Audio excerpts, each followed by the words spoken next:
Hey guys and gals, I'm gonna do a video here. It's completely fact-based and logical and rational and reasonable, and therefore I expect that it will cause a level of shrieking that we haven't seen for quite a while. The title of today's video is Why People Have Embraced Mandatory Masking to the point where even where it's not mandatory, people are trying to make it mandatory. People are going around doing some crazy shit. They're not just shouting people down anymore. I know of two instances, which means there's a hell of a lot more, of people actually getting violent over the mask issue in highly irrational ways that even a lot of people that are pro-mask would say that's not acceptable. One was a woman who went up to a couple that were having lunch in a park, so they were eating, right? So even when we go to restaurants or whatever that have mandatory masks, when you sit down, you're eating, you take your mask off. So they were having lunch in a park, and this crazy bitch ran up to them and started a fight with them and sprayed both of them with mace. Now, she's lucky she didn't get her teeth knocked out, just to be honest. And then most recently, the one I've heard is a guy was walking down the street not wearing a mask, and a lady threw hot coffee in his face. That's assault. That's serious level assault. That should be a felonious assault.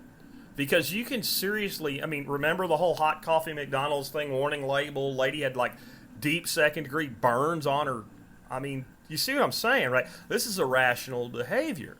And even the pro-mask crowd would say, you can't be doing shit like that. But a lot of them, even when they say it publicly, you know what they're really thinking? Well, good for that bastard. He's killing people. And they actually believe that. So I want to try to explain to you what's going on here, because I think a lot of people want to just scream their libtards or whatever. And that's not a logical way to look at this. We're looking at a psychological response, so we need to examine the psychology. Now, I'm not a psychiatrist, but I've dealt with people for a long time. And I've specifically been in the world of crisis mitigation, crisis management, survival preparedness, emergency preparedness, preparatory planning, resilient lifestyles, being non-brittle for 12 years now. So I know a little bit about the way people think. When you do anything, I don't care whether you have a credential after your name or not, you do anything for more than a decade, you learn a little bit about it. And what I've learned is there's a very positive way that people respond to a crisis if logic and reason go along with the response. And that is, when you're in a crisis of any kind, do what you can do. Pick something that you can do that's inside your circle of control and do that. So if you're looking at a hurricane coming directly at you and you live on the coast, you can't pick up your weather machine, flip it to off, and point it at it and make it go away. Right? So you have to make, like, do I stay, do I bug in, do I bug out, do I stay or do I go? And if I go, what do I take with me? What do I leave behind? You start making decisions based on what you can do. And this keeps us alive. We're hardwired to do this, and even though some people panic and freak out and just sit there in a rocking chair going, it's all going to be okay while the house burns, most people pick up and do something. Well, what happened when this virus came around is I didn't know what it was. I thought it was worse than it is when it started too, before we had data and reliable information that we could base it on. All we had were these stories out of China. I always knew that the media was over-responding to it and overreacting to it, not because I knew a lot about viruses, because the media always over-responds and overreacts to things because it's good for ratings and they have an agenda they're pushing, etc. So whatever they said, it had to be below that, but hey, it could still be really bad. And the more we've learned about the group that's truly at risk. We've learned about what the true infection fatality rate is. It's infinitesimally low, yet people are still afraid. And the reason they're afraid is because, yes, it's been made into a hysteria. This is a mass hysteria. And to understand that, let's understand a basic hysteria, an individual hysteria instead of a mass hysteria. Let's say that a person is kind of easily suggestible, and they are kind of subject to hysteria, and they watch a bunch of documentaries on car accidents. And even though they've been in a car dozens or hundreds or thousands of times at this point in their life, they become afraid to get in the car anymore because they could get in an accident. This is both true, and it's also an irrational fear. There's so many other things that could take us out. There's a certain amount of fatalism that a healthy human lives with.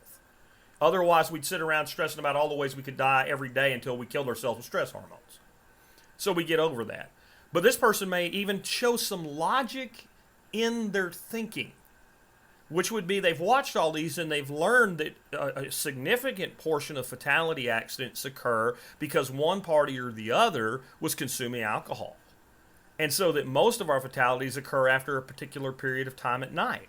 So then they may become afraid to go out after that time and before that time window ends, which it has some logical consistency. They've picked the time of greatest risk, but it's still what most of us could say that's not a healthy way to live. That's an overreaction. So what happens when you take something like a virus and the media trumps it up to be so much more than it is, and it actually is bad? I'm not saying it's good for you. I'm not saying you should go out and lick toilet seats and get it on purpose or something like that, but they've made it worse than it is. Well, it ties into a true primal fear. We are all born with ancestral memory, and that's the only word I have to accurately describe this. And you can make it metaphysical, spiritual, or you can just make it genetic, but we're born with ancestral memory. There was a time when pandemics and diseases took tens of millions of people at a shot. One particular breakout of the Black Plague killed an estimated 1/3 of the population. That means go out on the street and every third person's gone. And it didn't do it proportionally across the whole. There were places where it wiped out entire regions or towns. There was literally no one left. There were like 5 guys trying to figure out what to do. And everybody else is gone that they ever knew in their life. That's in us. So when a disease pops up, and we understand enough, even the people among us that are not the brightest, understand this ancestral memory that a virus or a bacterial outbreak will kill you no matter how much money you have. It doesn't matter if you have a certain color of skin. Even if it might more affect somebody of a certain race, it will kill everybody. It doesn't just kill certain people. It doesn't matter if you're really clean or a dirty person. It will kill you. And we know that. So it ties into this ancestral fear. So how does this relate to mass hysteria becoming masked hysteria? Here's how it works. Let's start out with the first thing people did that was irrational and illogical and didn't make any sense. What did they do? You remember? All the way back in March, they ran out and bought toilet paper and water. They ran out and bought toilet paper, and they bought ridiculous amount. Like, there were videos of people like racing each other to the back of the Costco because they just opened it and they restocked the toilet paper, and they were laughing while they were doing it because even though they were being retarded, they knew they were being retarded, but yet they still did it. You have a faucet in your kitchen that you turn on and water just comes out of it. There's no reason to believe the water grid was going to go down because of this. The toilet paper, at least I understand the need to wipe a person's ass, and most people are not preppers, so they probably have just enough toilet paper to make it the next Tuesday or something. But the level that went to where people were literally almost building toilet paper forts. And people were like, why are they doing this? Because they didn't have anything else to do, and they went back to that basic human precept. When there's a crisis, whatever you can do, do that. And since they didn't have a logical response, they decided to have an illogical response. And panic buying eventually spread to food and other services that were not necessary to panic buy. And eventually people stuffed themselves. They became preppers overnight. They stuffed themselves. There's no more room for toilet paper. There's no more on the shelves. There's no more room for water. They're tired of carrying it. They bought all the meat they could, but most people have a little bitty freezer and it was full. They don't know how to preserve it. So eventually that hysteria waned. We needed something else to do.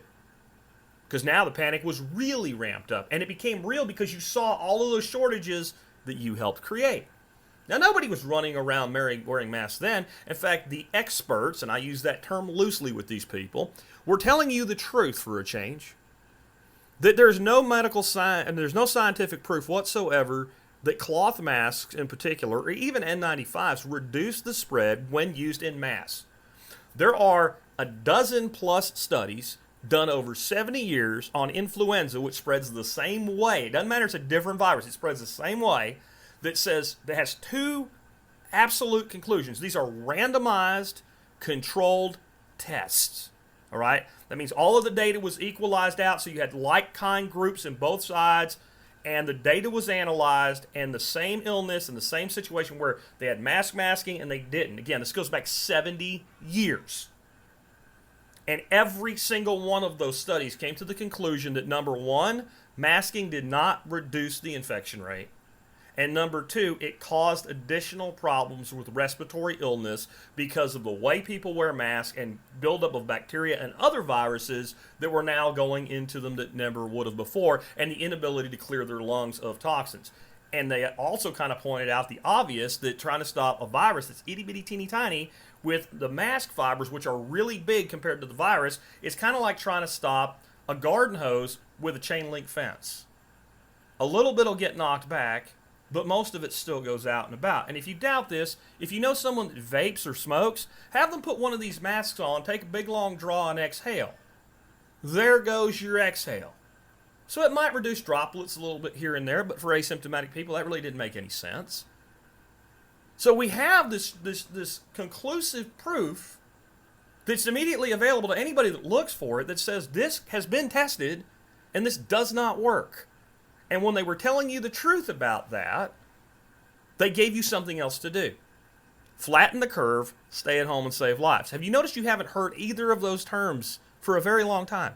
Flatten the curve, stay at home, save lives. And they locked everybody down. Well, that gave people something they could do.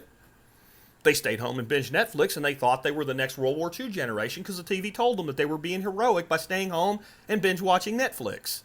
Most people that lost their jobs ended up on unemployment that paid them more than they'd ever made before in their lives because they got a $600 adder onto their federal unemployment. So unless you were in a sector that was particularly hard hit and not covered by that, this didn't seem like such a bad thing. And hey, you were being a hero. And so you had something to do. You had something to yell at others to do. Do you notice that once people figure out what to do, anybody that doesn't do it is crazy and they need to do it too? Now, when you're buying toilet paper and water, you don't tell them to do that because they're your competitor. But there's no competition in staying at home. Everybody has a place to stay, except the homeless, who oddly have not died in millions of numbers or anything in spite of all this. So they had something to do. And they did it with reckless abandon. And the abandonment of all reason. People pointing out, hey, this is how viral curves work. This has happened in history. This is really not new. We know how this plays out. And by the way, the destruction you will do to the global economy will have far more lasting impact and damage on people than the virus would. This lockdown, it doesn't make any sense. Maybe what we should do is protect the most vulnerable and let other people go along with their lives and maybe put some sensible social distancing in place. That was what rational heads were saying. And we were screamed at and shouted at. Well, eventually, the reality set in on everybody that we really are destroying the economy, and we really are heading for a second Great Depression. The people that lived through the recession of 2008, and they made you feel like you were important then too, didn't they? They said, this is the Great Recession. And they made you think of your grandpa or your great-grandpa and how they fought through the Depression, and they fought World War II, and they all came together, and you just went through the same. It was bullshit. 2008 through 2011, which was the peak of the recession, was one of the easiest times to live in the United States outside of the little boxy window of time that most of y'all have lived in from about 1990 to 2020, that 30-year period. It's been a relatively great time in America. People like me, they're old assholes that are old enough to remember the 80s and specifically the early 80s, the 70s. We know that everything being great is not typical. That we had this really long window of pretty good times. Even with these little recessions in between it, they were nothing compared to, let's say, the stagflation of the 70s or our ancestral memory that we got from our grandparents and we're old enough to actually remember of what the Great Depression was like. But you had something you could do, and had something you could look down on others for not doing. Stay at home, save lives, and flatten the curve. Well, the curve did not flatten. The places where the virus broke out, the curve went like this. And the places where the virus didn't break out, which were the places that did much more moderate lockdowns, the southern United States, we just didn't get hit yet. So our curve looked like this. It looked like it flattened. Your curve where you locked down didn't. How the hell does that work? Again, virus going virus.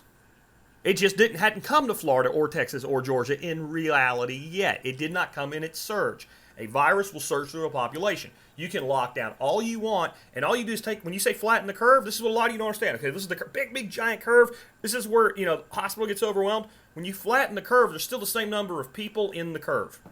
It just takes longer. So unless you're actually going to overrun the medical system, flattening the curve is bad. Well, everybody figured this out. They didn't tell you that they were wrong, but all of these people figured this out and said, gee, we're going to end up in a depression. Holy shit, the people that own the businesses in our cities are going to be the ones burning down buildings instead of the rioters. We're going to have a new kind of rioter, people that actually know how to riot because they think a little bit more about what they're doing, and they might just burn us down instead of the town that they live in, instead of their own businesses. And they said, we need to figure out how to start opening up somehow, because we're going to have complete bankruptcy of our cities and our counties and our state if we don't. So they needed something for you to do. So all of a sudden, the mantra became, wear a mask. And when people pointed out, they don't work, they don't protect you, the mantra became, my mask protects you, and your mask protects me. Now, there is no science to this. This has been tested. This has been tested to the gold standard of scientific testing. The first test I can find that did this is from 1947, and the most recent randomized controlled test for this is 2019. Now there's people that have different opinions about what they mean, but when you look at the data, the difference between the control group and the experimental group is meaningless. However, the experimental group, which is the group that wore the masks, have a higher incidence of other respiratory illnesses.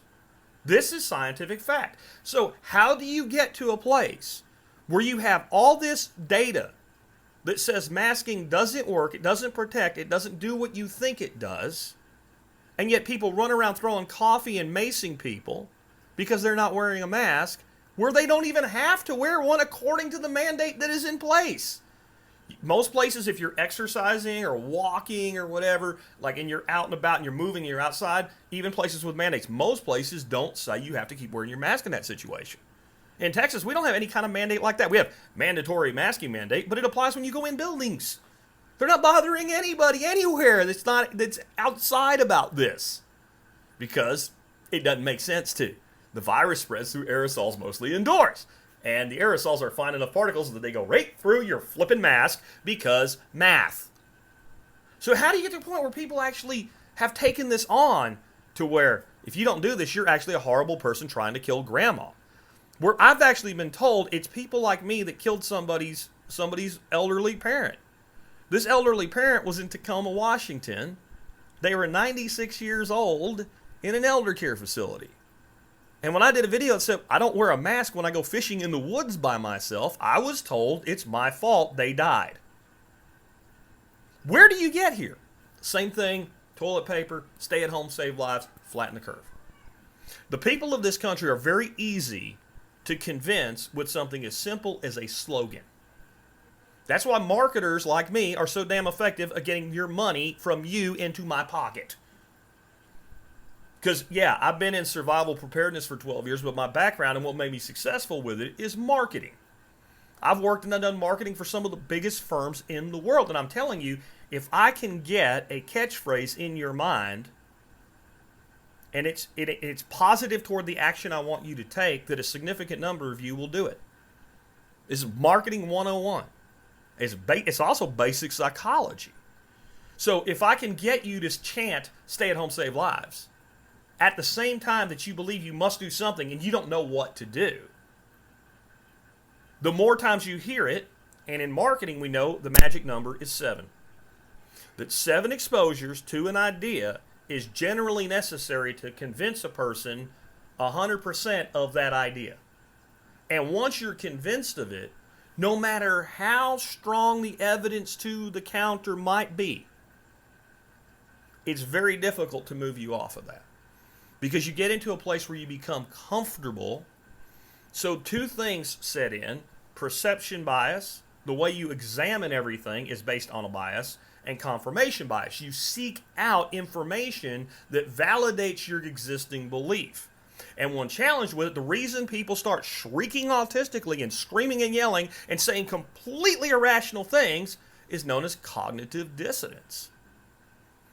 You are now uncomfortable because the evidence, not the opinion you're being presented with. Opinions don't generally cause shrieking. Opinions usually cause counter-opinions. Evidence, like you say this, but here's the evidence that you're wrong, go read it, that resorts in shrieking because it actually is painful to the human mind. But if you've wondered why people have embraced this completely irrational attitude, that people should wear masks everywhere they go, it's because it's the only thing that they know to do now. Because most of the country, on one level or another, has opened up, so stay at home, save lives isn't a thing. They don't know what to do because they have no idea that there is anything they can do. Like, I don't know, wash your fucking hands. That would be one thing you can do. Go the fuck outside in the sun. Focus on your nutritional health. Since the government has taken away the best preventative that we have in hydroxychloroquine, even though it's completely safe, and we won't get into that today, take a substance called quercetin along with zinc to load up your cells and supplement vitamin D. You want something to do those things. Those things right there would save more lives than any mask ever could, even if the freaking mask actually worked, which they don't. But that's why, because people need something to do so they feel like they've accomplished something. And it doesn't matter if it's pointless. It doesn't matter if it doesn't work. It just matters that it made them feel like they've contributed. And what I'll finish with is, think about when this started. Giant corporations said things like, we'll make masks. We'll make ventilators. We want to help. Giant corporations were looking for something they could do to help. Now, some of it was branding and marketing and goodwill.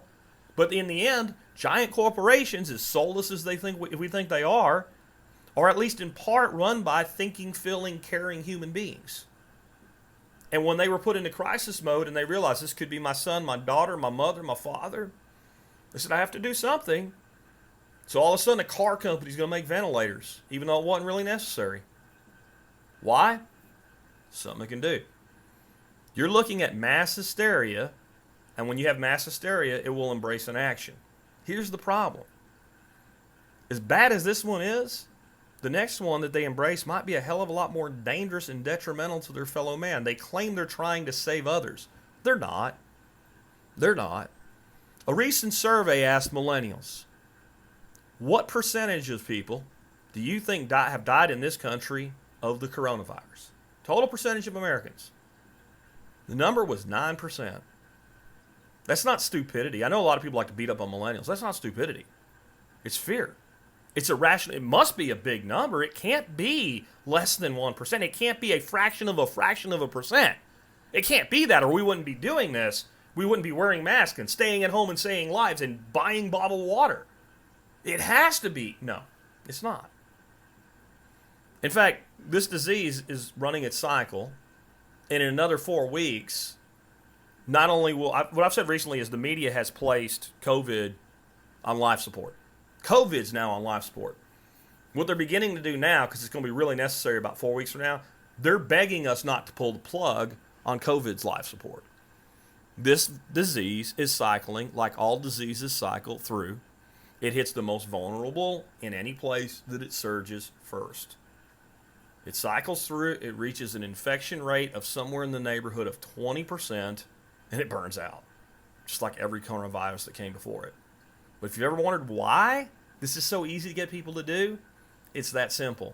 People are pre-wired to do something, to take some meaningful action when in a crisis. And if they don't have one, if they don't know of one, they'll take any action that authority gives them. And I just want you to think here at the very end how dangerous that really is. Go ahead and shriek. You show me your randomized control studies that show me that masks work. I invite you to put them in the video comments below, and I'm happy to read them. However, you're not going to find any because I already know none of them exist. Shriek away, my friends. Shriek